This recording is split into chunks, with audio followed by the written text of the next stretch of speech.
It's a well-documented fact that all dads love dad jokes. And that does include our Heavenly Father. And some of the best scriptural puns on record are names. So we're going to talk about names today. As all good topics do, let's start right at the very beginning.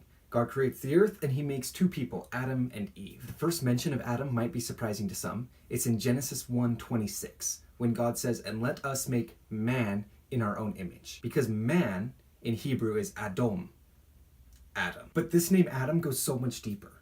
Adamah means soil, because he was made from the dust of the earth. And Dam means blood, a being of flesh and blood. So in this one phrase, he's saying, let us make man from the soil, flesh and blood, in our own image.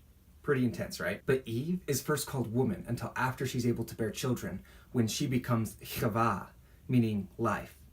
For she is the mother of all living. Now this just starts a precedent which just keeps on building. Next we have our first patriarch, Abram or Avram, who is the exalted father. Now when God comes down, he then renames him Avraham, meaning the father of multitudes. If you remember the Abrahamic covenant, that he will be the father of many nations. Jacob, the supplanter, supplants Esau, his brother, for the birthright. And then he wrestles with God and becomes Israel, he who prevails with God. And yes, I'd love to debate the interpretation of Genesis 32 with you sometime, but maybe later. Now, the name Moses is a little more hotly disputed. In the Bible, it says he is the one who was taken from the water. But some linguistic interpretations say that MSS, the equivalent of Moses, could mean son. Now remember, in Egypt, his foster brother was Ramses, or Ramoses, the son of Ra.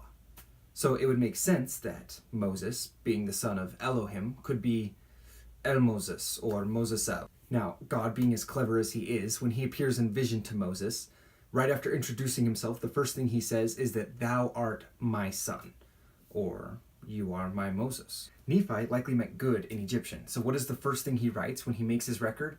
I, Nephi, having been born of goodly parents. And a few centuries later, back in Jerusalem, we have Simon Bar-Jonah, who then Christ says, you're now called Peter, or Petros, because upon this rock I will build my church. Even Christ himself had a special name, Jesus, or Jesus, or in the Hebrew, Yeshua, meaning Jehovah is salvation. Fitting, isn't it? Because he, Jehovah, is our salvation.